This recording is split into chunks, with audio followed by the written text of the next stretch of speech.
Assalamualaikum warahmatullahi wabarakatuh. Salam berbahagia untuk kita semua. Saya Mutia Nabila.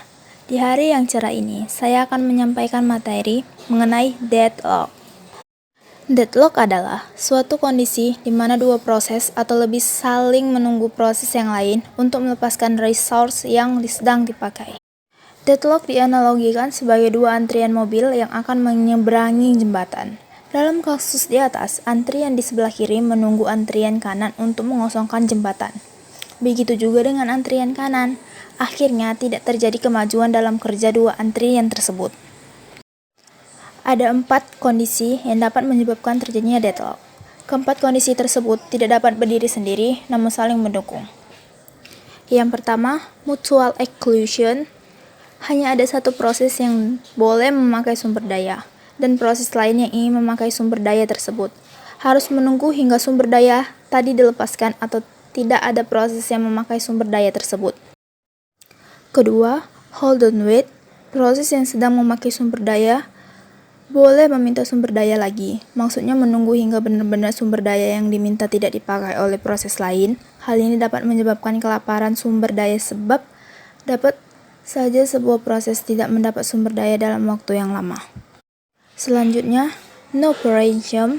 Sumber daya yang ada pada sebuah proses tidak boleh diambil begitu saja oleh proses lainnya. Untuk mendapatkan sumber daya tersebut, maka harus dilepas terlebih dahulu oleh proses yang memegangnya.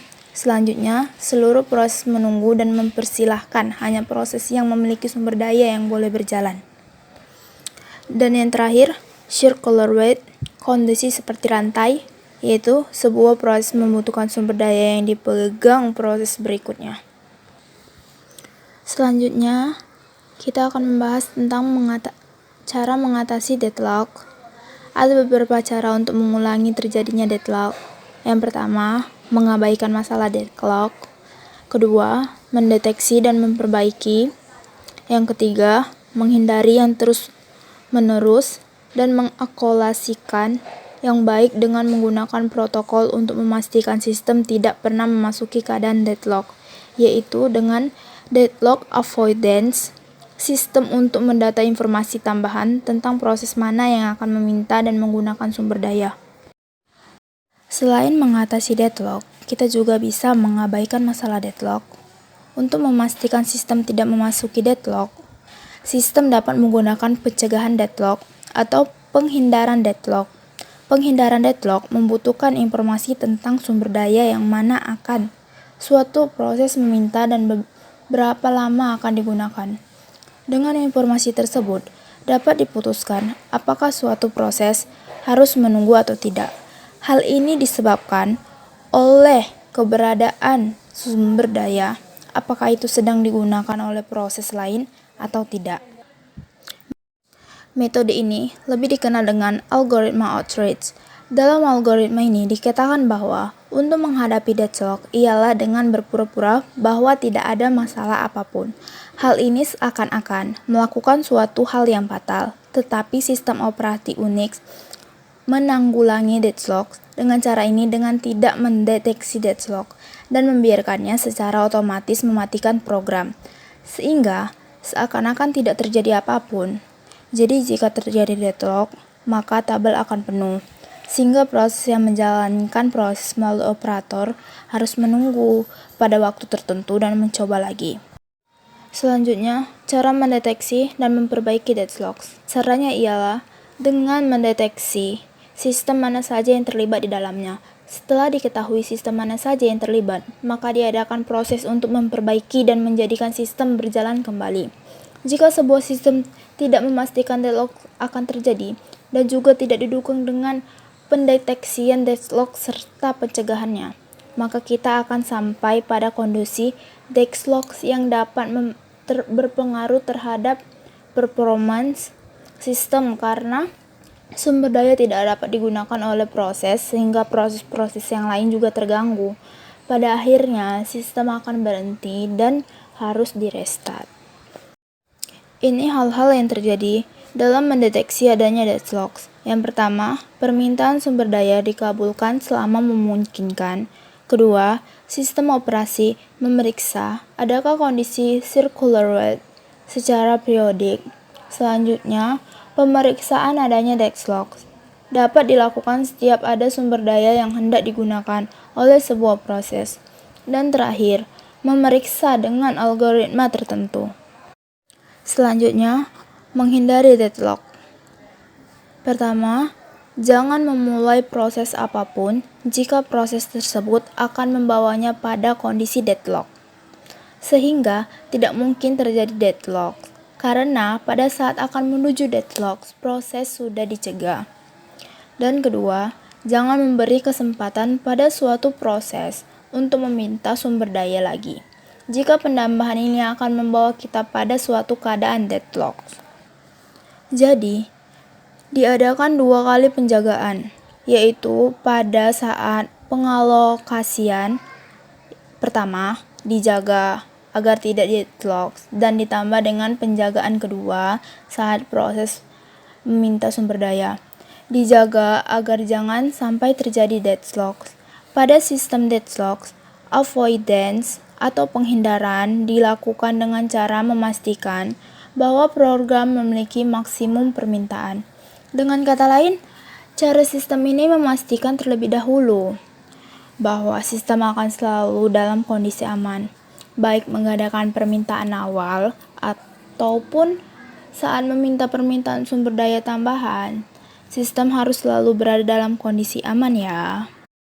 Lalu, deadlock akan berada pada status aman atau tidak aman. Kondisi aman atau safe state adalah kondisi keadaan dalam dinyatakan sebagai kondisi aman jika tidak terjadi deadlock dan terdapat cara untuk memenuhi semua permintaan yang ditunda tanpa menghasilkan deadlock dengan cara mengikuti urutan tertentu. Dan kondisi tak aman atau unsafe state, suatu yang dinyatakan tak selamat atau unsafe state jika tidak terdapat cara untuk memenuhi sebuah permintaan yang saat ini ditunda dengan menjalankan proses-proses dengan suatu urutan. Selanjutnya, algoritma Banker. Model ini menggunakan suatu kotak kecil sebagai percontohan, dengan suatu bank sebagai sistem operasi, pinjaman sebagai sumber daya, dan peminjam sebagai proses yang membutuhkan sumber daya. Deadlock akan terjadi apabila terdapat seorang peminjam yang belum mengembalikan uangnya dan ingin meminjam kembali. Padahal, uang yang belum dikembalikan tadi dibutuhkan oleh peminjam lain yang juga belum mengembalikan pinjamannya. Lalu, memulihkan deadlock. Metode ini menggunakan pendekatan dengan teknik untuk menentukan apakah deadlock sedang terjadi serta proses-proses dan sumber daya yang terlibat dalam deadlock tersebut.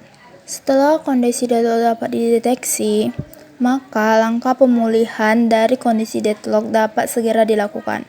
Langkah pemulihan tersebut adalah dengan memperoleh sumber daya yang diperlukan oleh proses-proses yang membutuhkannya. Terminasi proses. Metode ini akan menghapus proses-proses yang terlibat pada kondisi deadlock dengan mengacu pada beberapa syarat. Pertama, menghapus semua proses yang terlibat dalam kondisi deadlock atau solusi ini terlalu mahal. Kedua, menghapus satu persatu proses yang terlibat sampai kondisi deadlock dapat diatasi atau memakan banyak waktu. Dan terakhir, menghapus proses berdasarkan prioritas, waktu eksekusi, waktu untuk selesai, dan kedalaman dari rollback. Dan kita menuju yang terakhir, yaitu resources preemption, yaitu metode menekankan kepada bagaimana menghambat suatu proses dan sumber daya agar tidak terjebak pada unsafe condition. Beberapa langkahnya. Yang pertama, pilih salah satu proses dan sumber daya yang akan di-prepared. Kedua, rollback ke safe state yang sebelumnya telah terjadi. Dan yang terakhir, mencegah suatu proses agar tidak terjebak pada starvation karena metode ini. Demikian isi presentasi saya kali ini. Semoga apa yang saya sampaikan dapat bermanfaat bagi kita semua. Jika ada kekurangan, mohon dimaafkan. Wassalamualaikum warahmatullahi wabarakatuh.